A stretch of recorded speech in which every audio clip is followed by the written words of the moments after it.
Inshallah, bulletproof na kotse. Kaya mabigat. Inshallah. Going to visit this madrasa.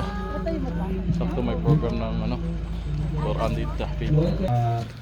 Miss Queenie Padilla, si Ustad Ibrahim Kisi, ang nanusakalan. Assalamualaikum. Patunay na adhikain ng edukasyong Islamiko ay mas pinagtitibay kapag tayo sa pamamagitan ng inyong presensya, mas lalo Ar-Rahmanir-Rahim. So, ipagpatuloy niyo lang po. Casey. Takbir! Takbir! Parang walang lunch. Bismillah, wassalatu wassalamu ala rasulillah wa ala alihi wa sahbihi ajma'in. Amma ba'd, assalamu alaikum wa rahmatullahi wa barakatuh. Una sa lahat, ang papuri at sa salamat ay sa Allah lamang, Panginoon ng buong saliputan, at kayong pagpapalay sa mga ating huling propeta at kayong sa kanyang kasamahan at pamilya at sinuman sumunod sa kanya.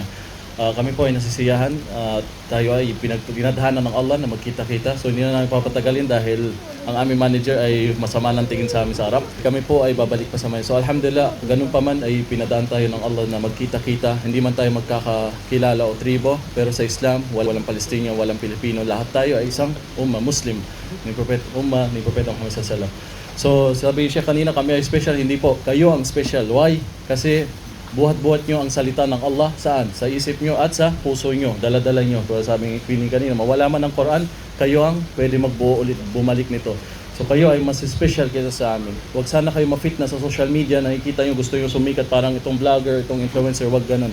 Lagi natin i-renew yung intention natin. Ang mga scholar, halos araw-araw, maya-maya nila, nire-renew ang intention nila kung kanino nga ba yung ginagawa ito, bakit sila nag-aaral, bakit sila natitiis sa mahad. Hindi para maging ustad, makilalang sheikh, makilalang speaker, hindi. Para sa Allah. Gawin mo para sa Allah, para ikalulugod ng Allah, para inshallah siya ang mag-aangat sa iyo. So, inshallah marami nag-aantay sa inyo sa future. Nandito lang ang mga katulad ni Miss Queenie na magsusupport sa mga ganitong madrasa. At kayo, focus lang sa pag-aaral. Marami nag-aantay sa inyo sa future madrasa. Maraming itatayong madrasa na kailangan kayo. Maraming itatayong masjid sa future na kailangan kayo. At maraming mga single na babae sa future na kailangan kayo. Gusto ko lang makita sa inyo tumawag dyan. Okay. So, yun po. Pagpatuloy nga at lagi ayusin ang intention.